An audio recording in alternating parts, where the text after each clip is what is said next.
Allahu Akbar,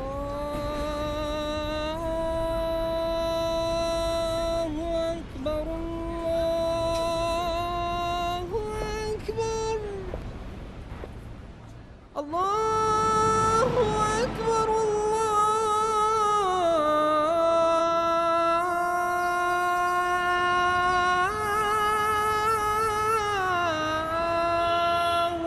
Akbar. So inshallah, before we start today, as you know, this is a very, very exciting topic for a lot of us, and I require a disclaimer as well. I'm going to put a disclaimer out for at least 5 to 10 minutes I'm going to spend on the disclaimer. As you know, I don't want to be on the front page of Daily Telegraph today and then defending my family. These guys have ultimate rights. I'm going to edit that later, so I'm not going to be putting this. So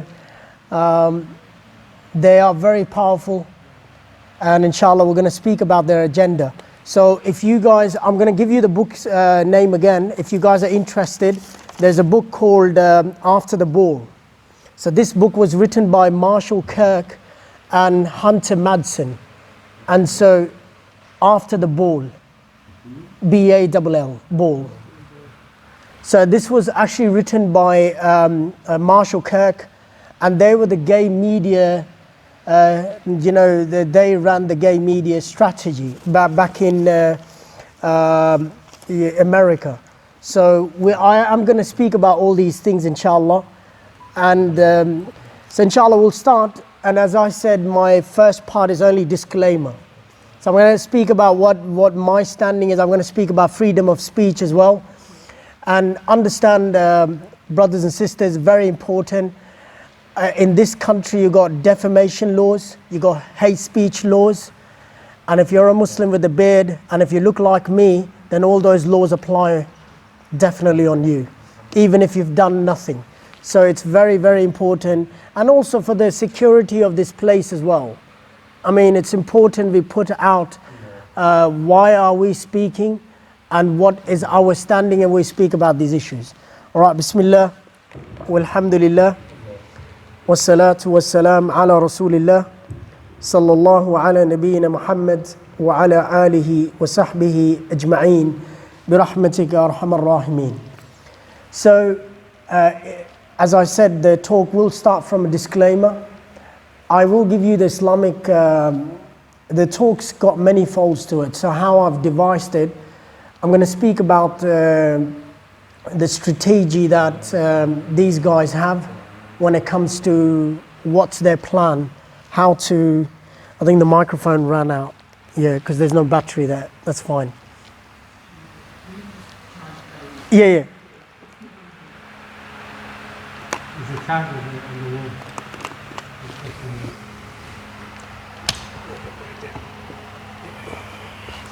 So, as I said, freedom of speech, you need to understand what's freedom of speech.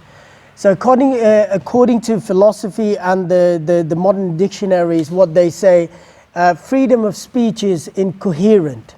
So what does that mean? There's not absolute freedom of speech, which is defined.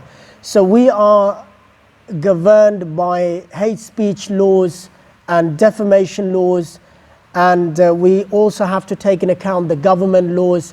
We also have to take into account the politicians. We also have to take into account the civil rights movement. There's so many things. So basically what it means that there is no unrestricted freedom of speech. Everyone has to talk in a particular way that we're not harming anyone else. So, I mean, this is what our religion teaches.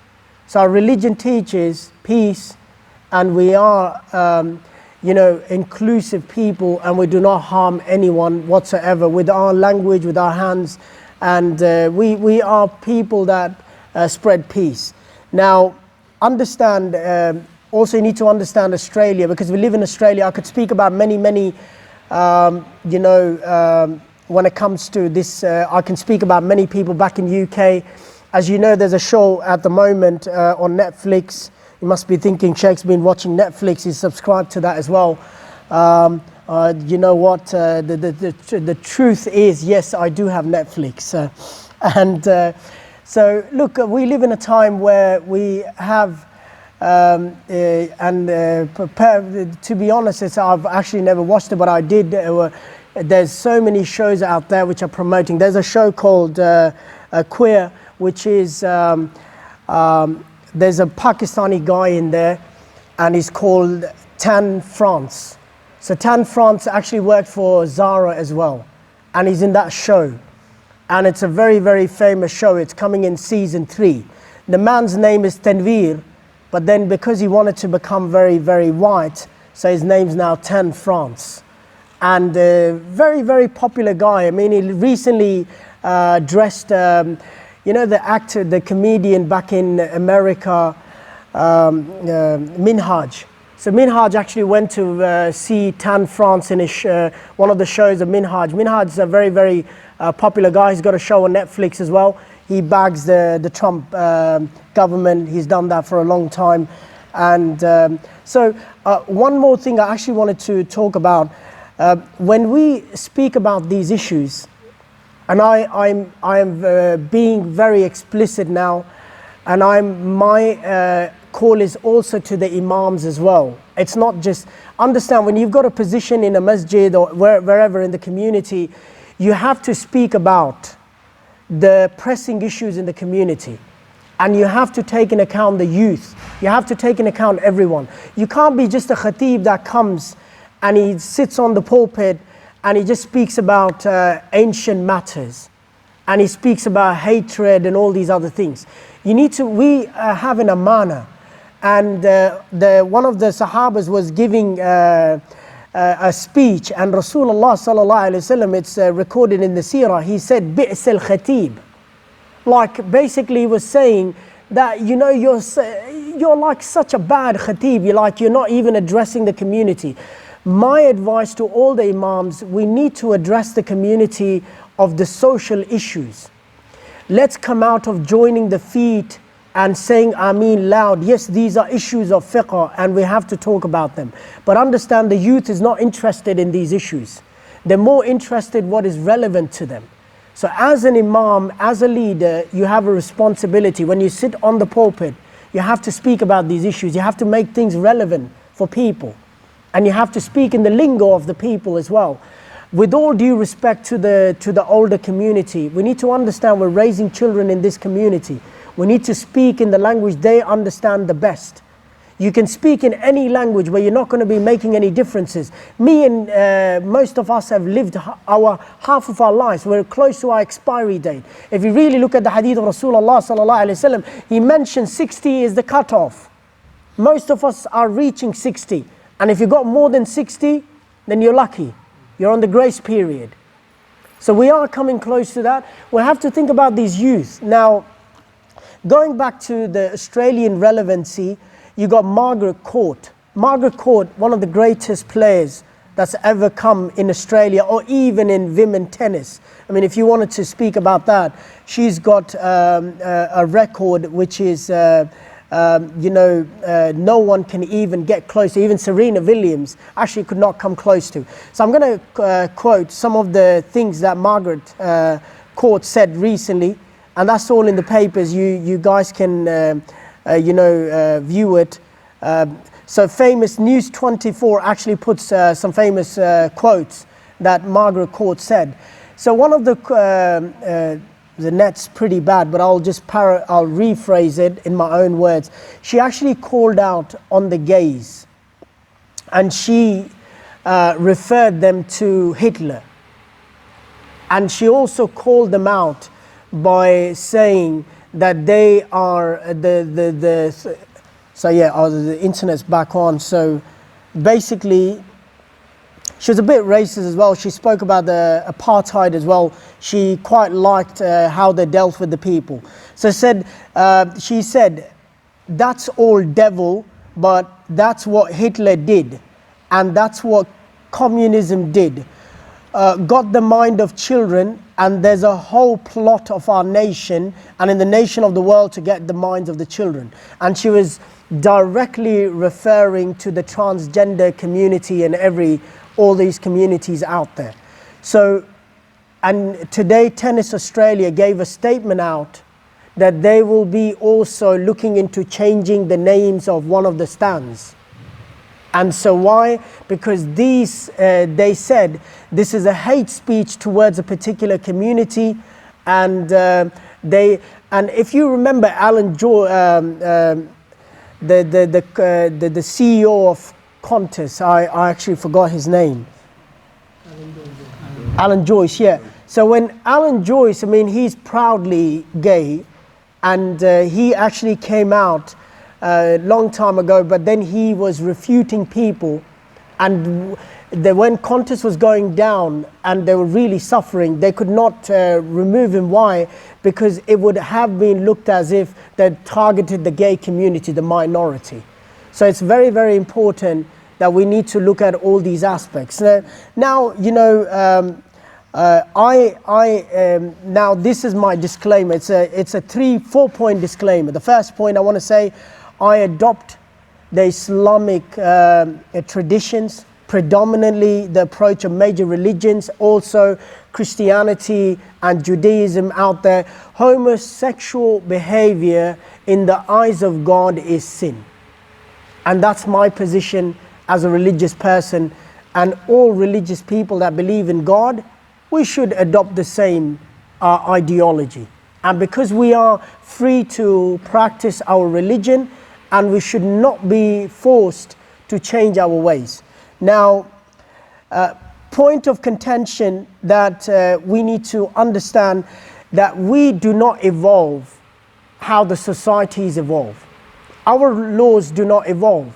Modernity says if something is a pressing issue, and then we will change our ethics and manners and our laws. But we as Muslims, we do not evolve. So when it comes to our laws, yes, we do evolve as human beings, but when it comes to our laws, we do not. We follow to the teeth what Allah subhanahu wa ta'ala and Muhammad sallallahu alayhi wa sallam has revealed.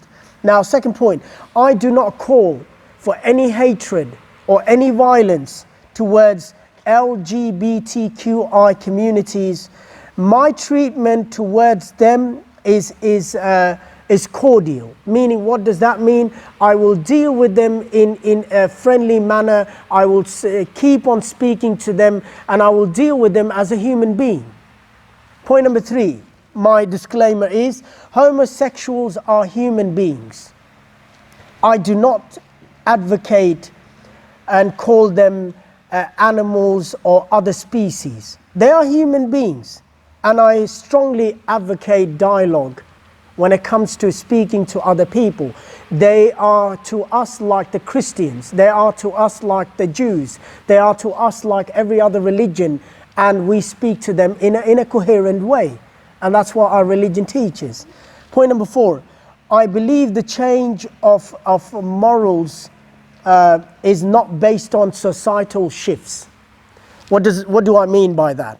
So when the society keeps on changing, for example, back in Australia, 100 years ago, if you were not married and if you were in a relationship outside wedlock, that was considered to be illegal according to the law. But today you've got de facto relationships. So what does that mean? Societal shifts have enabled the changes of the law. And I do not believe in that. As I said initially, my stand is very similar. We are governed by Allah subhanahu wa ta'ala, and Allah has a set of laws, and we follow that to the teeth. And we do not shift with the society. And sorry to make this statement, I'm gonna be abrupt. If societal shift is making things normality, in no time pedophilia will become a normality as well. Right now, it's criminal. Homosexuality was criminal in this country, in America, and the societal shift has enabled to become a normal part of the society. And if we keep on depending on that, there'll be a time pedophilia as well will fall into that category. I'm not saying, I'm not advocating for that. Our religion does not advocate for that. I mean, in order to understand that, if you know the anachronism. Anachronism is a term. Basically, I did a talk on my channel about the age of Aisha radiallahu anha, the marriage to Rasulullah sallallahu alaihi wasallam. Some of you probably have heard that on my YouTube channel. It's there. So I had I caught a lot of attention. You need to understand, when we treat, in the modern terminology, when we treat the marriage of Rasulullah sallallahu alaihi wasallam, you need to understand Quran clearly mentions many ayahs, but in modernity, if you want to speak to people, you want to make it relevant. For us, it's easy. وَمَا يَنْتِقُ عَنِ الْهَوَىٰ. It's easy. The man does not do anything from his desires. Allah has told him, he did it, and he did it. And he was a Nabi of Allah. But in order to make it relevant to the society, if you want to talk about today's terms, it's anachronism is a term where people take a piece of history from outside the period of where they're living and they use it for their argument. This is called anachronism. So basically, when you debate about the age of the marriage of Rasulullah sallallahu alaihi wasallam, you need to understand, in your own societies, people were getting married at the age of 9 and 10 and 11. And so if you're taking just the marriage of Rasulullah sallallahu alaihi wasallam out of context, then you are actually not following your own traditions. So so basically, this is a disclaimer I wanted to make. And so I do not, and again I'm making very clear, for Daily Telegraph particularly, I do not call for any violence, any hatred towards anyone. I believe in helping the humanity. We need to have a dialogue and we need to talk to people. I may agree with things, they may agree with things, I may disagree with things, they may disagree with me. So we are humans and we have these differences, and what's a tolerant society? I want to give you a principle today, all the children that sit at the back. I know you've come for the piece of advice. 2 words in English, amazing words: acceptance, tolerance. Have very different connotation when it comes to understanding. As a Muslim, I do not accept homosexuality, but Islam teaches me tolerance. So I'm tolerant because I live in a society. I'm tolerant of whatever people follow, but I am never going to accept what is not part of my religion and what Allah and Muhammad sallallahu alaihi wasallam has said otherwise. So that's a simple way. If you want to explain anyone, you talk about acceptance and tolerance. And it's a very, very easy way to, and now even if you were to speak about from a very total philosophical way, if you know Daniel Andrews and all the other guys out there, they clearly say, they speak about philosophically suppressing people's sexuality will be stamped out. So basically what they're trying to say, that understand this guy is a control freak, and I mean it. Daniel Andrews was pushing for these laws.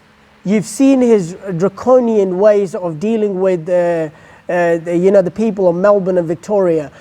He was very sneaky in order to get this law passed. Now let's talk about this law. I have a lot of papers, and I am going, because I'm worried about defamation, so I'm going to give you a lot of references when I speak about these laws. So now in my hands, I've got this legislative paper from all the religious people in Melbourne, and they were very happy and they commended Daniel Andrews. Ghassan Qasisia.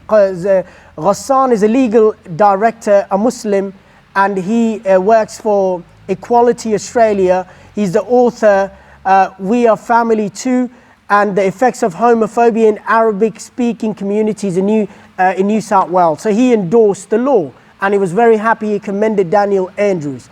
Dr. Judy Tang, Victorian Multicultural Commissioner, ex-president for the LGBTQI plus minus, also endorsed it.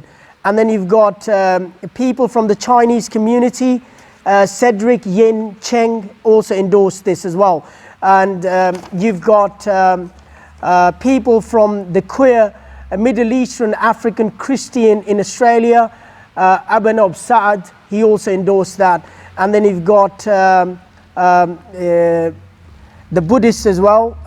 Yes, there is Bante Akaliko Bhikkhu, spiritual advisor, Rain Bodhi Buddhist community also endorsed it.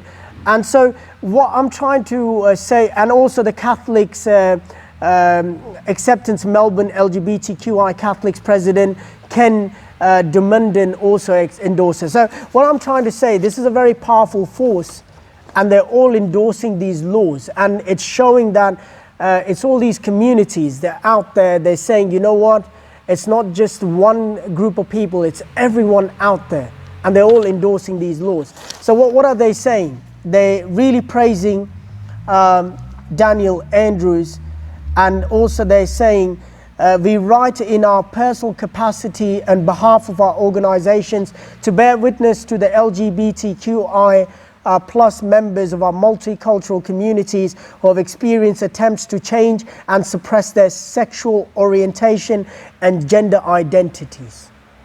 So it's a big thing for them, and you know, all these people are out there. Now, what does it mean to us, to me and you? Now, understand, I'm going to say it off the bat, so Muslims don't get offended. We Muslims are very reactive. We're only jumping up and down when the bus has left. And in my capacity, I've always seen that. And we are only very, very reactionary people. Some of us don't even know about this law, let's be honest. We're only going to find out about this law when we're going to be handcuffed and be behind the prison, saying that I never knew that a law existed.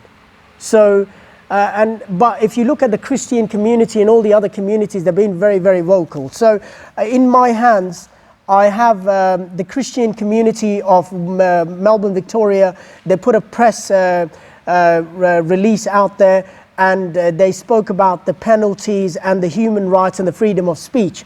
So understand what this law means. In simple words, I've summarized it. I'm going to read a lot of things. Sorry, it's not me. Personally, I'm a person who just speaks off the bat. But because it's a very sensitive topic, and I want to put it out there, so I want to get my facts right. So if I don't get my facts right, then I'm not going to be right to come here next week. So you need to understand that. So I want to tell you just in summary what this law means. Okay. So now, the Victorian government is trying to pass a bill, and we voted up in the upper house in February. So as we speak, next month it'll be going. It's already been passed in the lower house without any objections.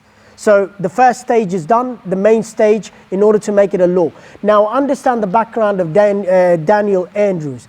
Daniel Andrews is a person, he's a politician, let's be honest. He wants to come back in power again. He's one of the most favorite people to the left wing. And the left wing, for them, morality does not exist. Morality is what human brain says. So if you remember last year or the year before, euthanasia law was passed in Victoria. Alhamdulillah, in a way, we do have liberal government. Liberal government has some, you know, when it comes to them, somewhat Christians, and they do stop some of these laws. In Victoria, if you are fed up of your disease, of your illness, you can ask to end your life. So that's the law that was passed. And again, who was behind that? Mr. Andrews. Mr. Andrews wants to come in power. Understand, this lobby is very strong. You've seen his performance. He hasn't done any, anywhere to come back in power. But if this law is passed, he'll be back in power. And that's what he's using to come back in power. Now, the Victorian government, change, what's the law called? Change or Suppression, Conversion Practices Prohibition Bill 2020. That's what the law is called. Now, what does the law mean? Basically, an imam, a counselor, a parent. If someone comes to you for counseling regarding their homosexual urges or gender urges, feelings, you cannot advise them in any way or even tell them to act on their feelings. You cannot advise them. If you told them that is a sin and you should go and see an imam, if an imam says, if I say this, what can I get into?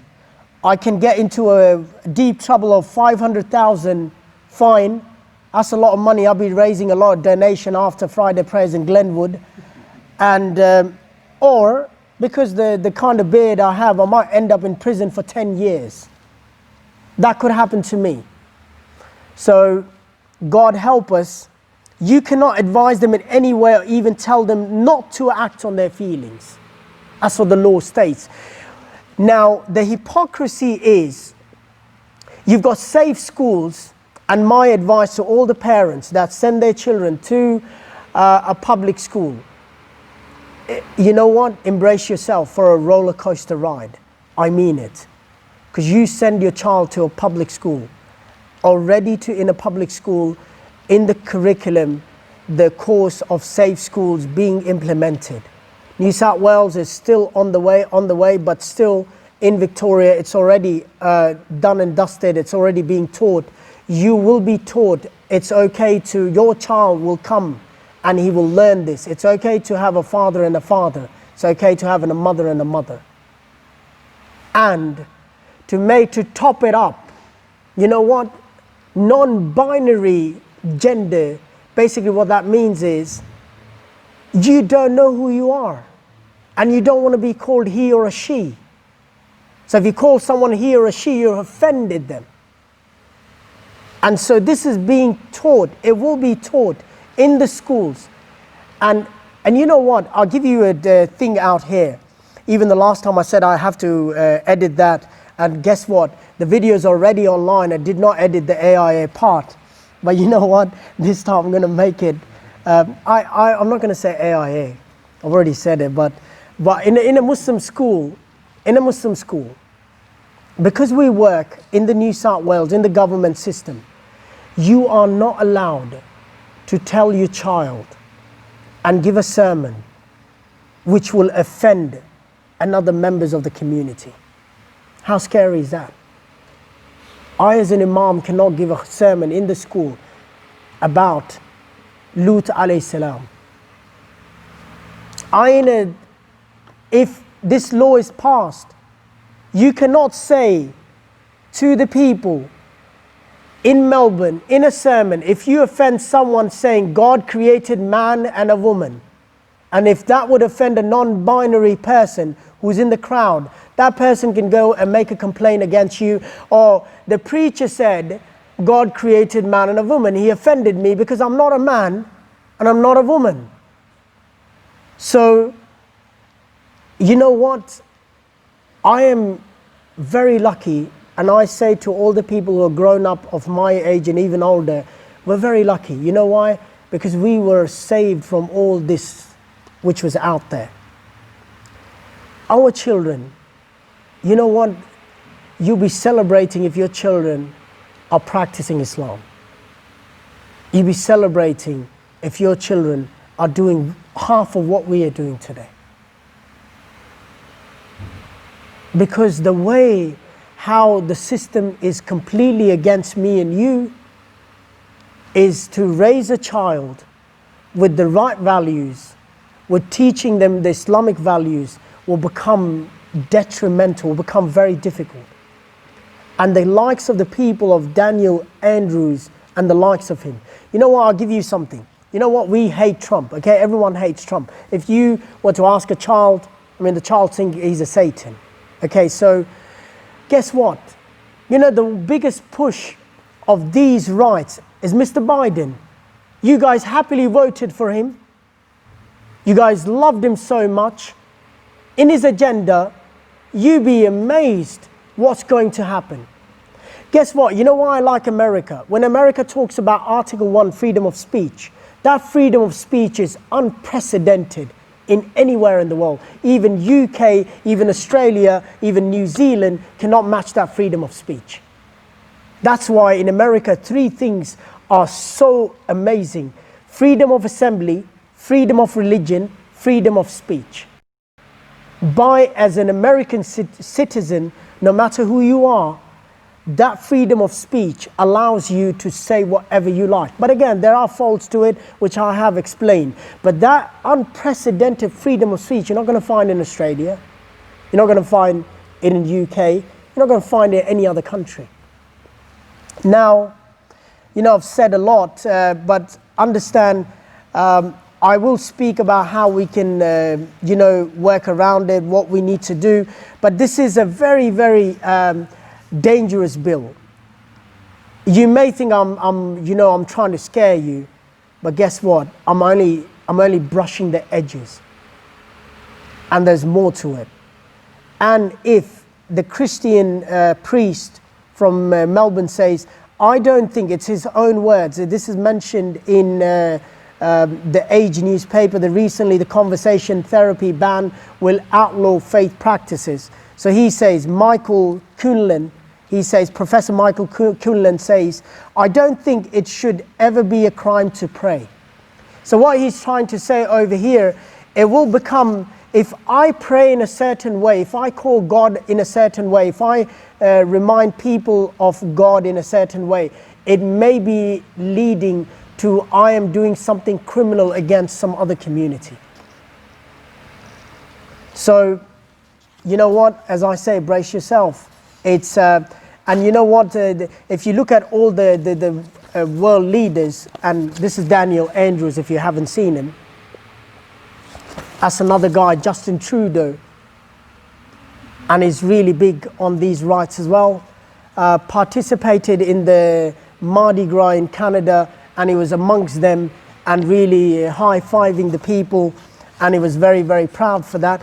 I have no problem with that, as we said in the disclaimer. People can do whatever their lives they want to do. We live in a country, we allow that, and we're not going to be calling people out. But I need security to tell my children, to tell my community what is right, what is wrong. Why? Because we do not make right and wrong. It's God who tells us, and Muhammad sallallahu alaihi wasallam who told us what is right, what is wrong. Okay, so enough is enough on that. I've taken probably spent half an hour on this disclaimer. Now, my agenda for today, I want to speak about this book. Okay, now you need to understand, this community, sorry, the mic, okay.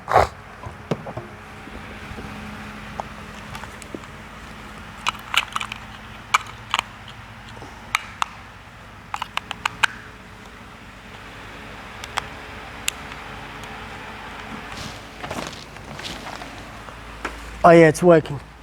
That's good.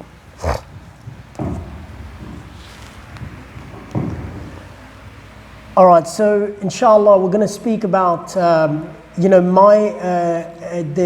the agenda, and then there'll be a bit of humor as well. As you know, I can't stay away from humor, but I will delete all those humorous bits because it's very important.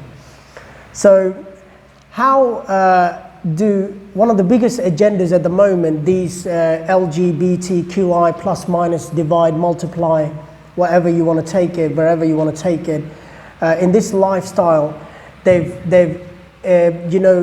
allowed, they've really prospered in most of the communities. The only two communities they're not being able to break enough is the Jews and the Muslims.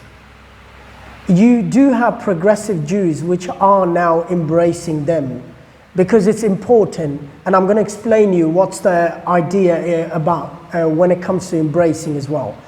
Now, the gay media strategist, which I mentioned the names, Marshall Kirk and Hunter Madsen, they wrote a book in 1987. Now look at how devised this plan is. Going back, we're talking about 40 years from today. And so this book was called After the Ball. After the Ball, it was actually how can we change the deeply conservative society of USA, which is a deeply Christian conservative society. How can we change that? They had a 6-point agenda. And what's the first point? and to understand, they said talk about gays as much as possible and be as loud as possible. So if you speak about someone as much as possible, what do? You desensitize that. You make it a norm when people start speaking about that. I'll give you an example. I'm not a scientist or a researcher, but and I'm not a doctor as well, but you can talk to the doctors and they will endorse me on this one. The brain has two parts. You've got a right side, you've got a left side of the brain. Now the left side of the brain is the most cognitive part of the brain. This is where the filter is. And it really takes a lot in order for the left-hand side of the brain to normalize something. Right side of the brain is just like something, it's like the adolescent brain. They think sometimes they watch YouTube, they think they become a YouTuber. The other day they watch Federer, they start swinging the racket like Federer, and they think they're Federer. So it's like that. The right side of the brain takes all the rubbish. Now, science says repetition of something will normalize, and it'll be easy for the left side of the brain to accept it. The other thing science says, music is a therapy, and it will allow the left side of the brain. So music is an easy way to get into the left side of the brain. So if you look at the music today and our children, subhanallah, I was a wannabe when I went to UK. Why? Because I wanted to learn English. I had no English. Some of you probably might be amused. I actually didn't know how to speak English. And that was for a very long time. And so I was a wannabe. I just was always around the white people. Why? Because I wanted to learn the language. And so the white people heard Beatles. The white people went to rock. The white people did not like the garbage, R&B, rap, and all these things. I never grew up with this. If you look at the kids today, Tupac, Mr. Shakur, some of you know him as that. And then you've got Notorious B.I.G. Even the mother was confused what to name the child. Should have consulted me. But anyways, what happens to the music, it gets in your left side of the brain. The other thing also gets in your left side of the brain is news. Now, if you look at a person like me living in Kellyville, it's very likely I might be an alien. I might be someone who starts with a T. I might be anyone, but I'm not a normal person. Because the way I dress, I probably was in the first episode of Star Trek with Vader, Darth Vader, and then I dropped off the spaceship and I've landed in Kellyville. So the news does all that. So what the news does, if you remember, when the attack happened of Lynn Cafe over here, we do not endorse that attack. We're against violence. We've said that. We still have to say it because we're Muslim. Someone like me has to always say it after 2 minutes. So what happened? The news, if you guys remember, I remember very, vaguely, but I can still say Channel 9, Channel 7, all the channels was showing live telecast of that. And it was non-stop. Everything was stopped. No channel, no shows were on that day, and it was shown till the next morning. And what happens is if you keep on watching something, you believe it. And this is the strategy when it comes to the strategy of these guys. What do they say? You desensitize something. You make it normal. You make public are not shocked when they hear about this. So they're not shocked if they hear these words. You've normalized it. You've spoken about that so much. And that's why the Muslims, because of the news, thanks to the media. And you know what? Daily Telegraph, I love Daily Telegraph. When this guy, I can't even remember the name, who attacked the New Zealand masjid, this evil man. And even we can't call him anything. We can't call him terrorist. We'll call him that. Because they like to call us that. We can say white terrorist. That's fine. So when this man was killed innocent people in the masjid, what the Daily Telegraph did? An innocent child This is the headline, showing a picture of a child, saying an innocent child turning into an evil, and showing this photo. Have you ever seen Muhammad, like the guy in the Lynn Cafe, let's say, did they show the innocent face of him? Did they show innocent Muhammad turning into Mo? They didn't show that. And this is what media does, and this is what the thing is. They want to normalize it. Ideally, they want you to think of sexual preference. It's like I love ice cream and you like chocolates. I love crisps and you like biscuits. That's how they want it to be. They want us to think of preferences in this way. That I may not like it, but it's okay. My son likes this, I like this. They want this to normalize it.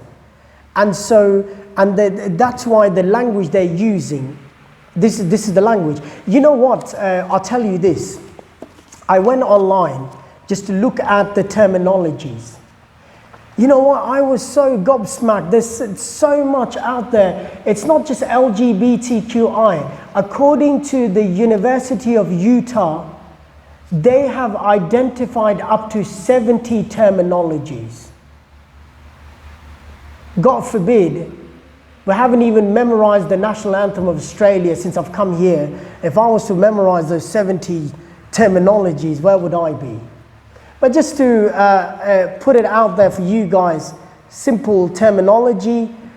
You know, you've got L stands for lesbians, gay, G stands for gay, B stands for bisexual, T stands for transgender, Q stands for queer, and I stands for intersex, and A stands for asexual, and A also stands for ally. And I was very amazed. What does ally mean? Okay, this is what ally means, okay? People who identify as cisgender and straight and believe in social and legal equality for LGBTQI people and are allies to them are called an ally. That's an A. So I can tell you, I mean, this is the paperwork if you want to read it. There's a lot in there. So basically, they want to normalize it. How do they normalize it? Let's be honest. You've got TV shows, you've got cartoons, you've got everything out there. You'd be amazed. You've got so much out there now. You've got books that are being written on that. You've got so much. And that's one of the ways. That's the first step. Second step, portray gays and the community as victims and not as aggressive challengers. So what you do, you portray them as you know, victims, people who are being bullied, people who are being victimized, people who are you know, and the terminology is used for them. Gay people generally are, only paraphrasing, are young, attractive men and women who are being bullied. Young, attractive men and women who are being bullied. That's who they are. They are victims. They want to transform the minds of the Muslim to believe that it is bullying, and Muslim values, we stand against bullying. And they want us to believe that, and there's so many anti-bullying campaigns. Did you know that one of the biggest push at the moment, you'd be amazed, when this recently Trump released, and this is something, you know, about an evident enemy. Trump was not a hypocrite. Let's be honest. I mean, whatever he said, he did it. It's not like a snake who wiggles around. There's something, I mean, he was out there, it was evil. You know what it's like, you know, you go to, you know, if you go to buy a banana, you know you're buying a banana. I mean, pomegranate's not going to come out of bananas if you're going to peel it. So that's how what Trump was. Trump said this. I was gobsmacked when I read it. He said there is a funding to over close to $1 million. I don't remember the, so it's close to $1 million, I'm going to say, in order to encourage feminist movements in Pakistan. And the thing had so many things in there, to have women marches against the atrocities, and to make, there's so many things that are happening in Muslim community, brothers, you'll be amazed. In Indonesia, they've got people who are asking for rights, gay marriage rights, as we speak. Indonesia is the largest Muslim country on the face of this earth, which has close to 220 million people in there, and they're all Muslims. Their population is about 280, but 220 is Muslims. And Pakistan's not far off. Pakistan's the second largest Muslim country, which has got about 195. I know the Indian brothers are a bit amazed. Guess what? This recently we beat you guys, and we're very proud of that. So India is now 189 million, and Pakistan just recently beat India. And whenever we beat India, we're always, we celebrate that as part of the racism we have in ourselves. But that's something. And Bangladesh is not behind. Bangladesh has got about close to 179 million Muslims that live over there. Now, South Asian countries, there's 3 countries, and they're being funded by American government to promote the ideologies which are against the teaching of Islam. And the money is being given to these countries to promote the ideologies. I mean, I'm not going to disappoint the Pakistanis. As you know, the Pakistanis would do anything for the dollar. So I'll leave it there. So basically, the fitrah of Islam is the people of Lut were aggressors, and Lut alayhi salam was the victim. But what the reverse psychology is, these people want to be portrayed as victims, and people who are speaking against their own beliefs are the violent aggressors. And that's the agenda. That's point number 2. Now, give the protectors a just cause. What does that mean? Basically, they want to give a just cause to the people who are rallying LGBTQI plus minus multiply divide. There's many other terminologies in maths. I've forgotten. I was never good at maths, or else I would have added them. You know what? They want to diversify this cause. And what do they want to do? They want Muslims to celebrate diversity. As Muslims, we celebrate diversity. We stand with the civil rights movement. We stand up with the black rights movement. We stand up against the persecution. We stand up for everything which is out there. So they want us to see it as a justice cause, that they're being bullied, they're the victims, and whoever's going to support and rally, they want to decenter. What do they want to decenter? They want to decenter the sexuality from it, and they want to focus on discrimination, that we are being discriminated by the wider population.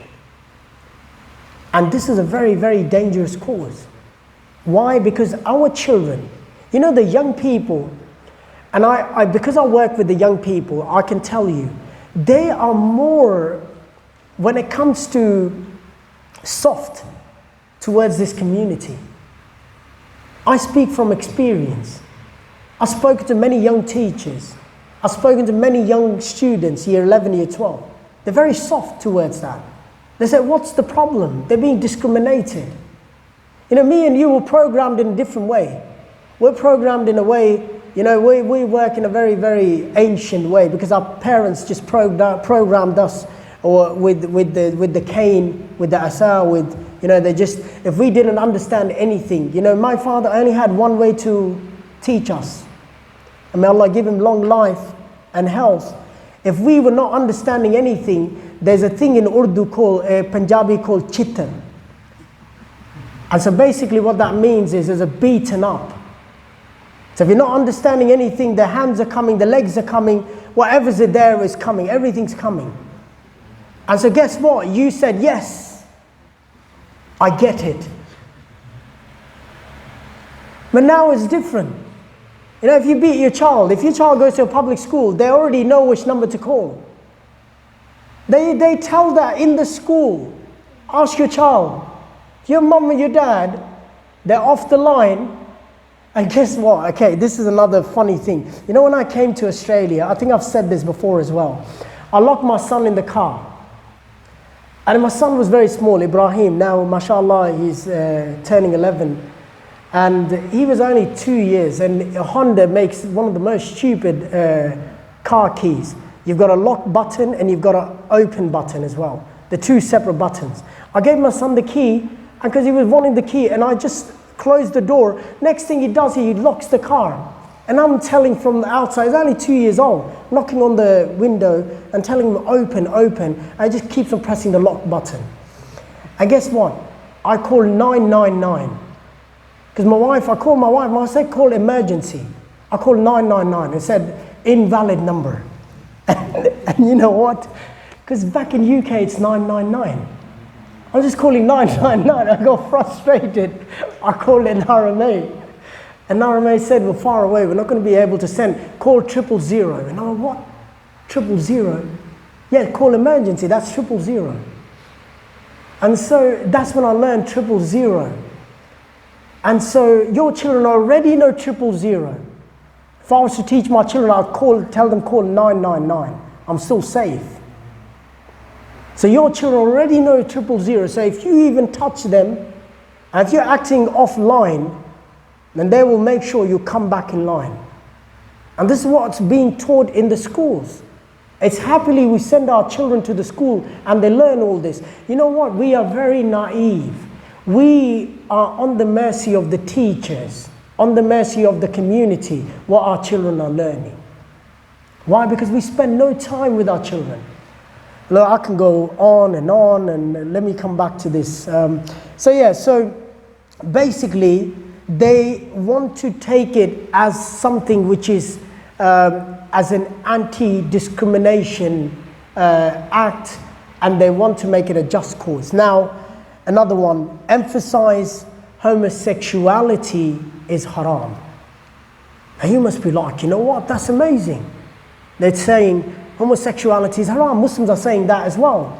And you know, guess what? That's a way of reverse psychology. And basically, when you emphasize on one aspect, then you are giving space to these people. Why? You're saying, although they're doing something haram, although they're not following the religion the right way, but look at them, they're victimized. They're being bullied. You know what? We need to help them. You know, I'm going to say it. I normally don't call out the preachers. But you know what? I am going to say it. And with all apologies. And the people I'm about to call out, they're much greater in stature to me. Yaqeen Institute. You know what? Let's not be naive. And if you guys know people like Mr. Suleiman, if you guys know people like Mr. Jonathan Brown, if you guys know people like Linda Sarsour, they all work under one banner and they all go and they stand in the causes and in the marches and they stand for their rights. As a Muslim, no matter what is happening to them, the cause is not right. I will never, as a Muslim, participate in any of the events which is promoting a religion which is based on sexuality, which promotes just the lust and the desires in order to satisfy their needs. With all due respect to these guys, they're great speakers. I'm not telling you not to listen to them, but I'm telling you to be aware. What's happening? Come out of reality. I mean, Jonathan Brown is a doctor. And if you've ever heard Jonathan Brown, with all due respect, Mr. Jonathan Brown, I think you need to go and learn 101 of Aqidah in order to really understand what Islam teaches and what's the stance of when it comes to homosexuality. So basically what they want to do, the reverse psychology, is don't worry about the sin they're doing, but look at them as a community which are being penalized, which are being victimized. which are being persecuted, so you can stand up and you can support their rights. That's what they're doing. Now, point number 4, moving on very quickly, make the victimizer look bad. Now, if you know, whoever opposes homosexuality is called a homophobic, and not just that, he is ridiculed, and not just that, he loses his career, and you know what?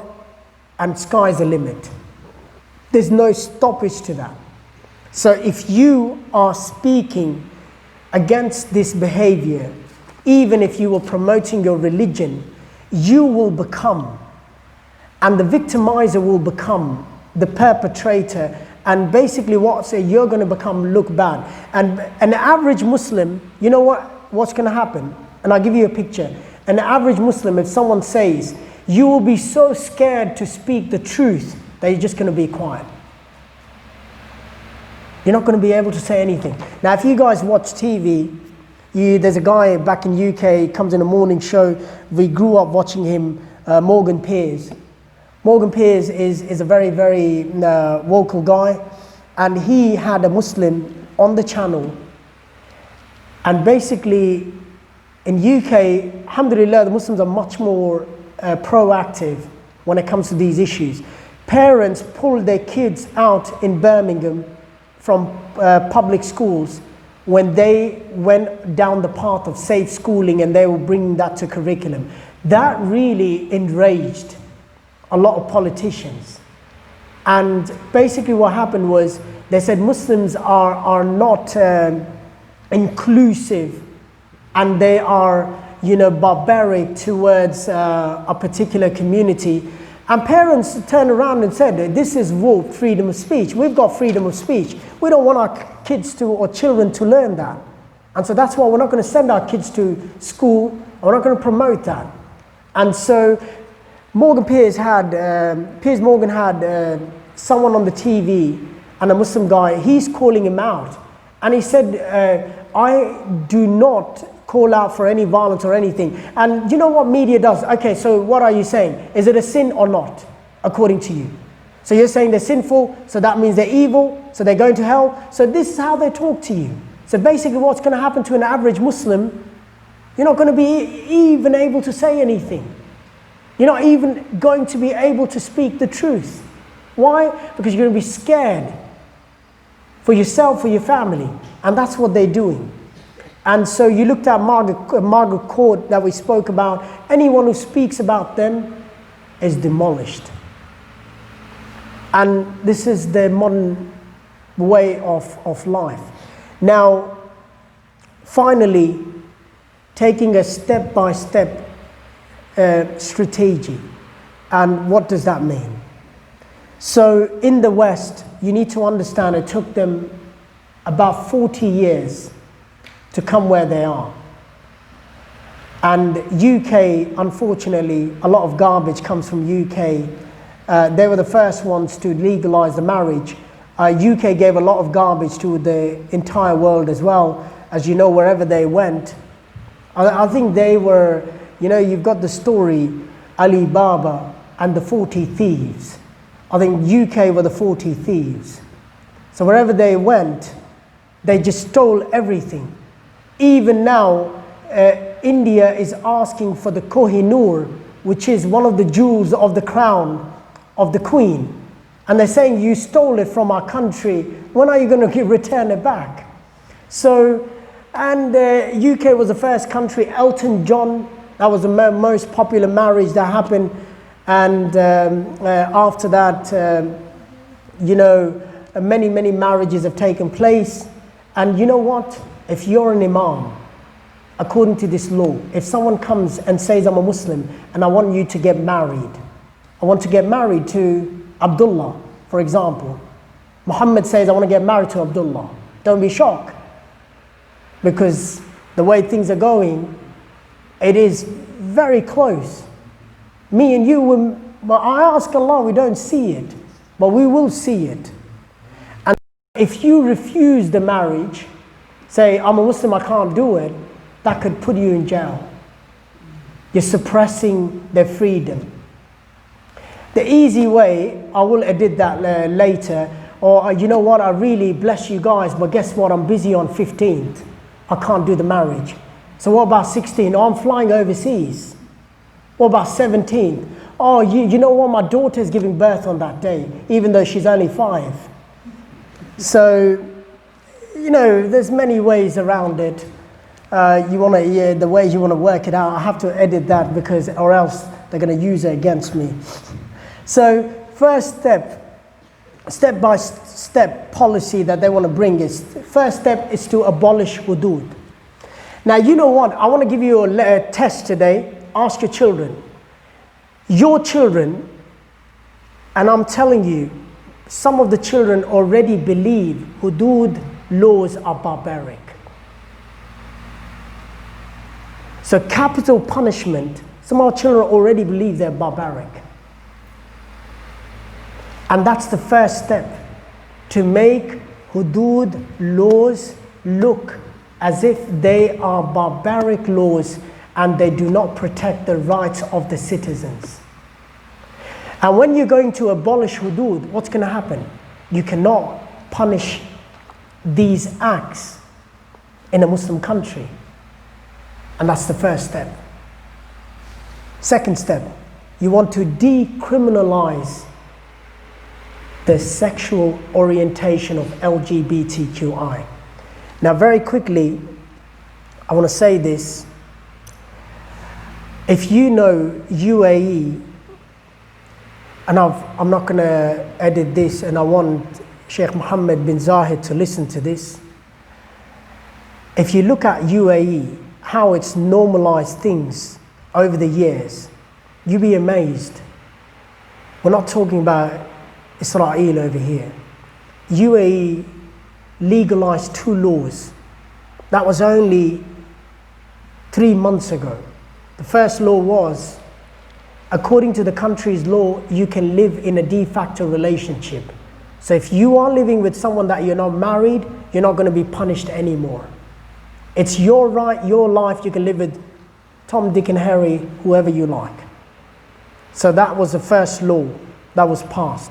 Second law, Muslims, non-Muslims, whoever you are, you can buy alcohol, you can trade in alcohol, you can drink alcohol, and the country does not have the right to stop you from doing that.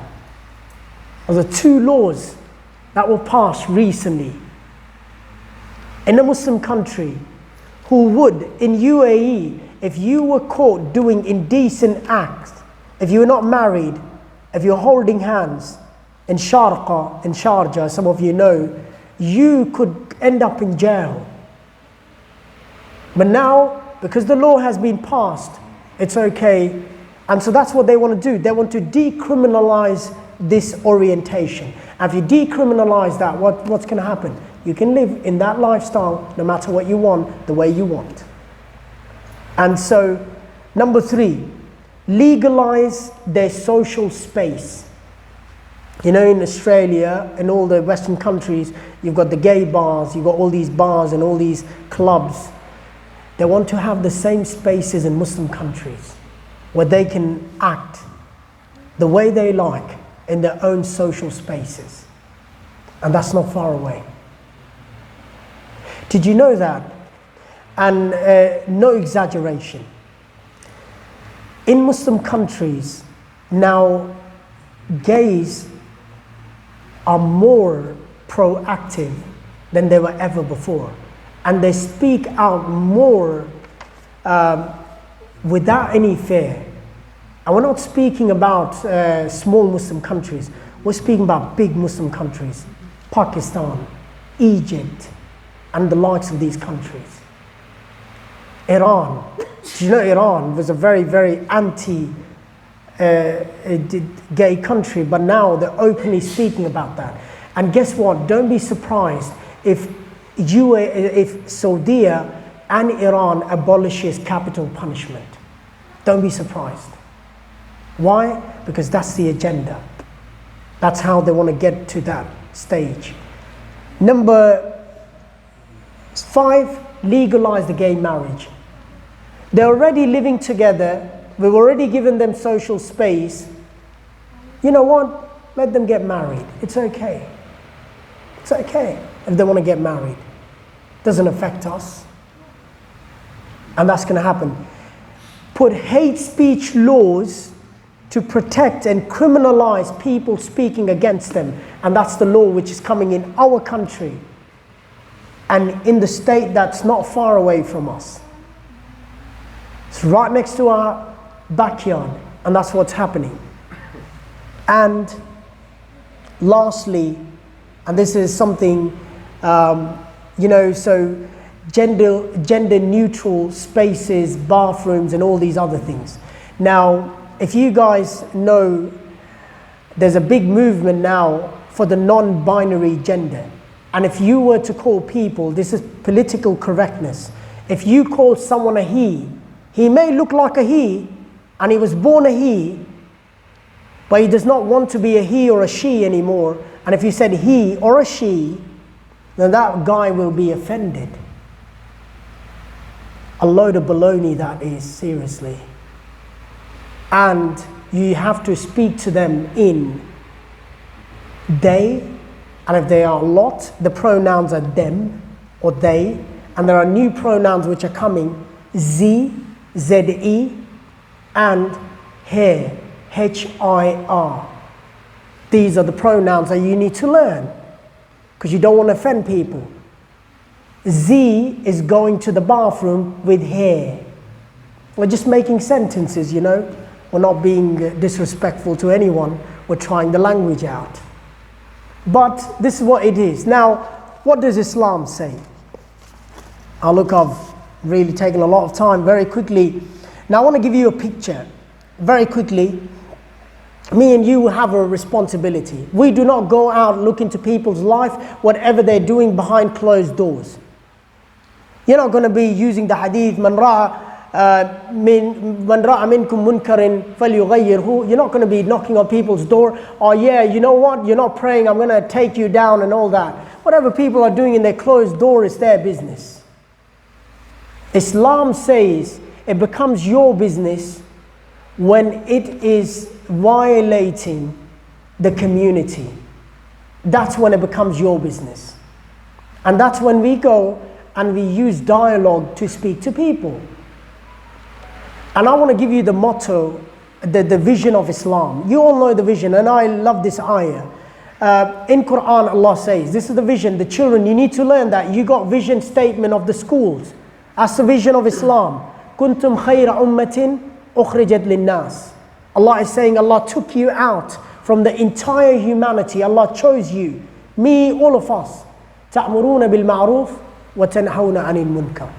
That you enjoin good and you forbid the evil. And you do it in your capacity.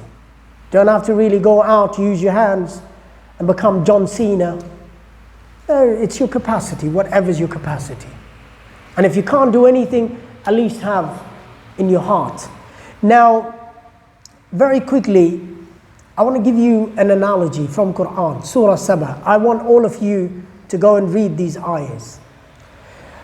And you as parents, understand this is a very scary ayah for me, for all the parents that sit over here. Allah mentions this in three ayahs only, three ayahs in Surah Sabah, 31, 32, 33. I'm only going to create a picture from that. Allah says there are two groups of people, the weak people and the strong people. وَلَوْ تَرَى إِذِ الْمُجْرِمُونَ مُوقُفُونَ عِنْدَ رَبِّهِمْ يَرْجِعُ بَعْدَهُمْ إِلَى بَعْدَنِ الْقَوْلِ يَقُولُ الَّذِينَ اسْتَضْعَفُوا لِلَّذِينَ اسْتَكْبَرُوا لَوْلَا أَنْتُمْ لَكُنَّ مُؤْمِنِينَ.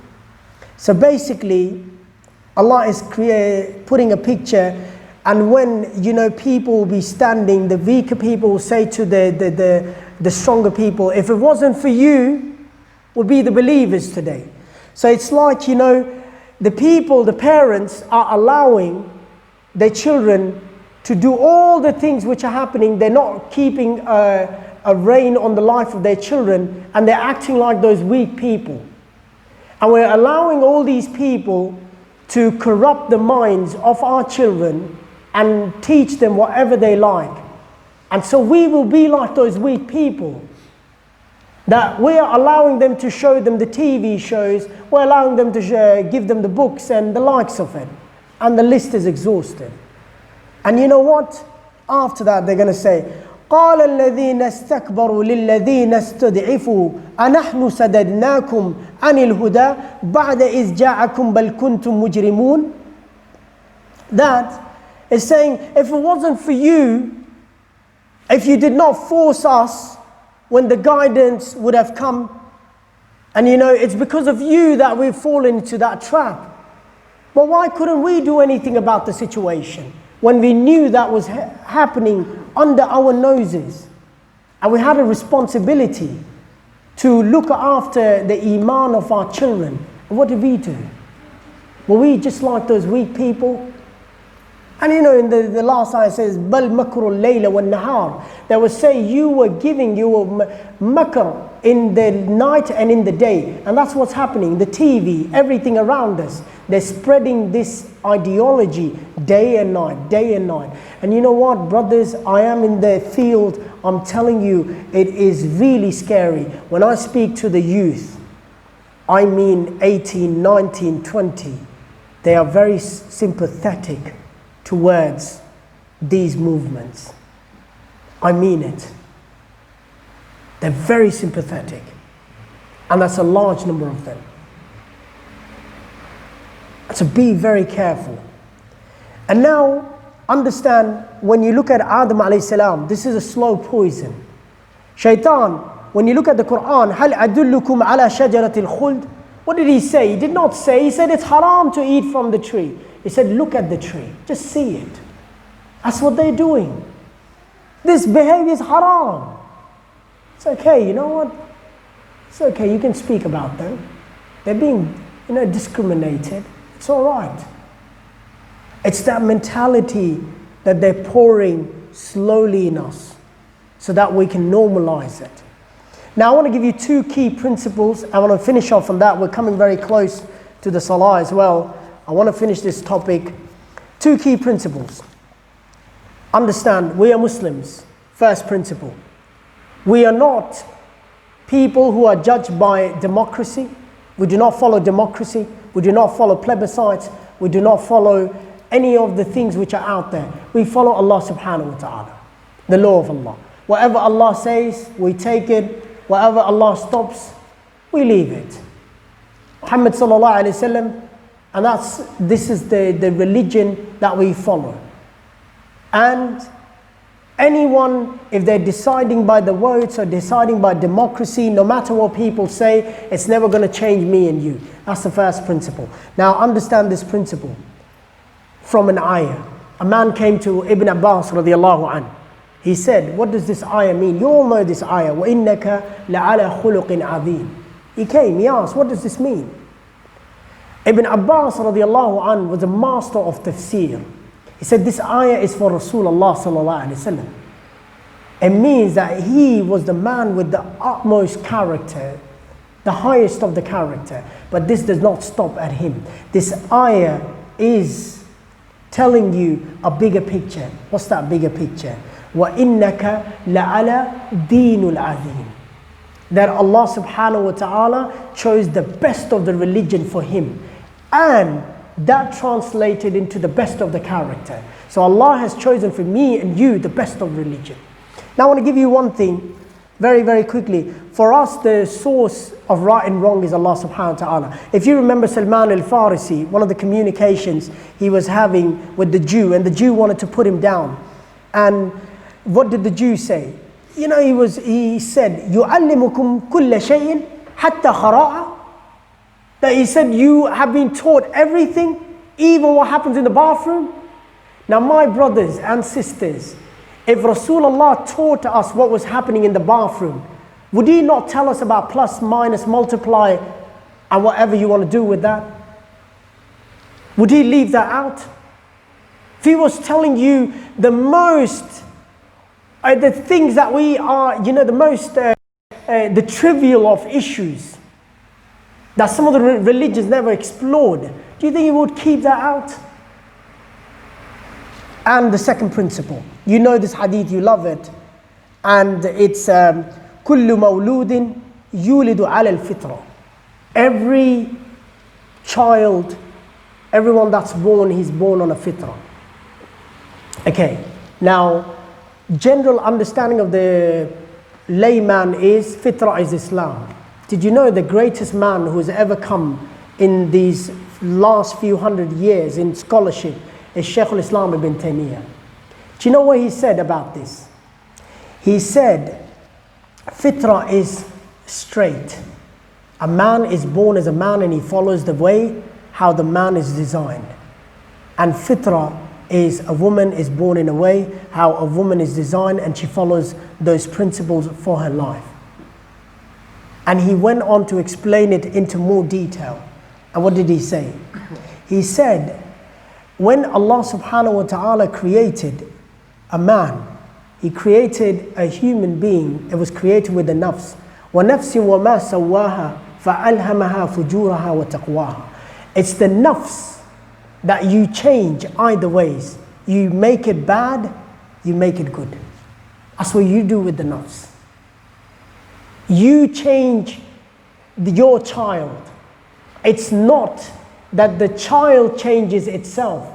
It looks at the ways and it follows those ways and it changes. And the hadith says, فَأَبَاوَهُ بِنَوَّرَانِ وَيُنَسَّرَانِ, that, you know, the parents and the father, they're the ones who change the religion to Islam and to the likes, kada wa kada. What we need to understand now, Ibn Athir said this amazing principle. He said a yatim. He said a yatim is a one whom ammun mashghul wa abun mashghul. He said a yatim is not the one who does not have a father or a mother. He is the one whose mother and the father is busy. The mother's busy on Instagram and the father's busy in the garage drinking chai. So that's the yatim he describes. Because why? The child is being raised by the iPad, by the phone. And if you're going to raise your child that way, you're not going to be raising a very good child. And so that's what he said a yatim was. Now I want to finish off the talk, inshallah, and very quickly, I want to give you some steps. How can we save? I want to make it, as I said, I'm going to give you some steps.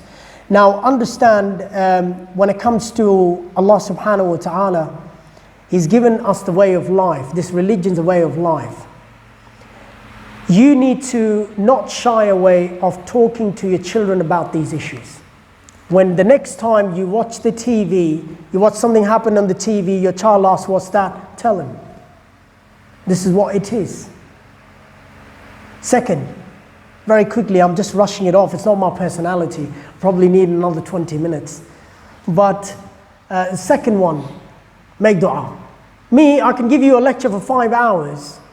I can give you books, articles to read, give it to your children. But dua is a tool. And if you're not going to make dua to Allah, Allah subhanahu wa ta'ala can make anything happen. Ask Allah to protect this ummah, protect our children. And that's what we need to make dua. Number 3, follow up your child's learning. Particularly if your child goes to a public school. Follow it up. Ask him, what did he learn? Have that conversation.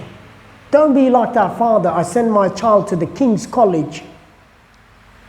Anything I'm worried about, that's going to make $1 million after he finishes, becomes a doctor, an engineer, or whatever, but not a sheikh. Because in my culture, you know what? If you are the most, the most unreliable child who cannot become an accountant, they start with the doctor first. Unfortunately, you can't become a doctor. They go to accountant. Can't become an accountant. Engineer. Computers give you a lot of money nowadays. And then they try all the avenues, and if nothing works, they send him to the masjid. This one's good for nothing. Let him become a sheikh. And so you get the leftover ones as sheikhs.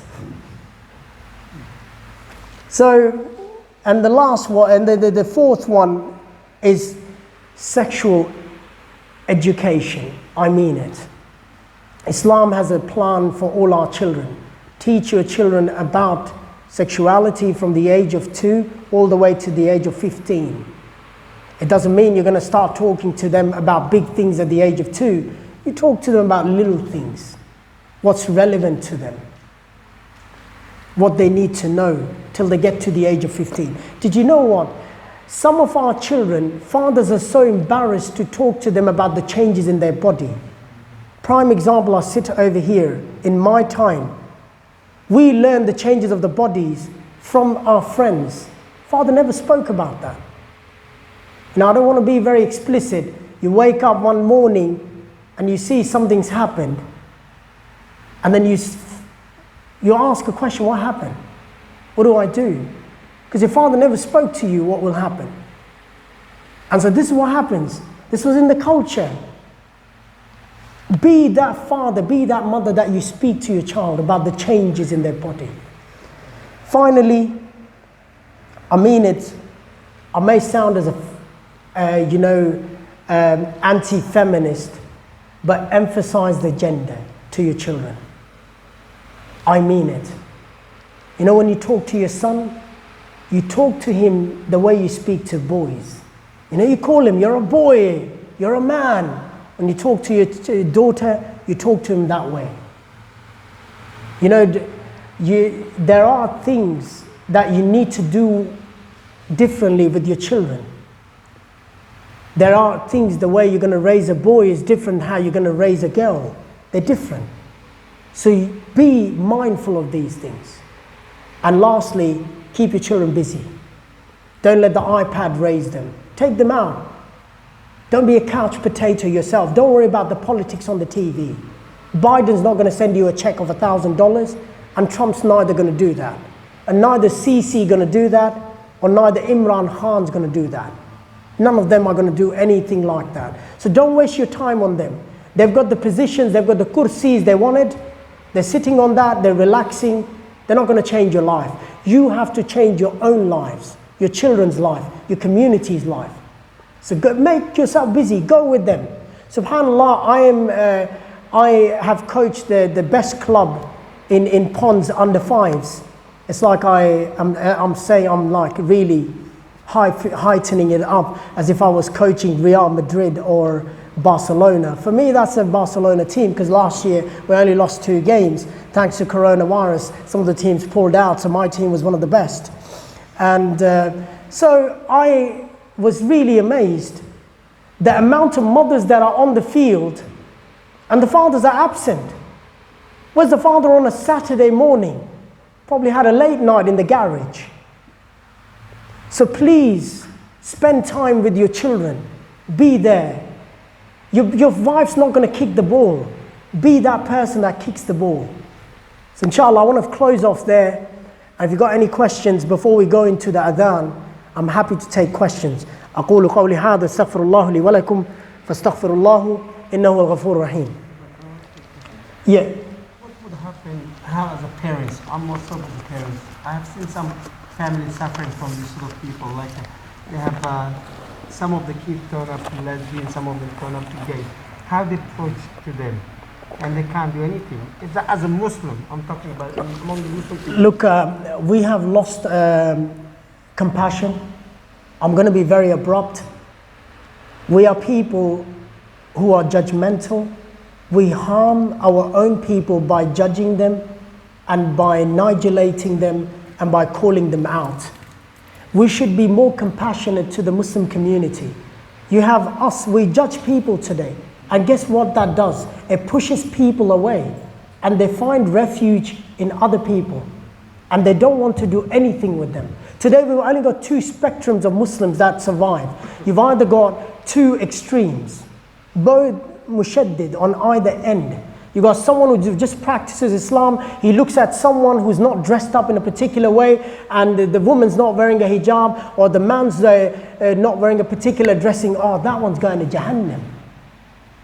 That one's not a good Muslim. And that's what it comes down to. We become very judgmental, we lost the compassion. You want to approach these people that are already troubled by the community. You want to approach them in a good way. You can't just call them out. Oh, you're going to hellfire. This man's not going to listen to you. Guess where he's going to go to? Daniel Andrews. So my advice with these people, we have to be very compassionate. Don't talk about what they're going through. Be compassionate. Talk to them about Islam. how welcoming Islam is, what the message of Islam is for everyone. And you know, be like the Prophet, sallallahu alaihi wasallam. Be like him. You know, when the man came and he said, I want to have zina, I want to do zina. If someone came to us today, we're going to punch the daylights out of him. What did Rasulullah do? He dealt with it in the most calm manner. And he made a point to him that the man regretted what he said. Today when our child says something, you just brand him. He misses one salah with you. The next thing you're telling him, are you going to hellfire, mate? Be compassionate. Is there any other questions? No? Oh, you guys don't have any questions. You've studied AIA 12 years of your life. You've lost all your circuits in the brain.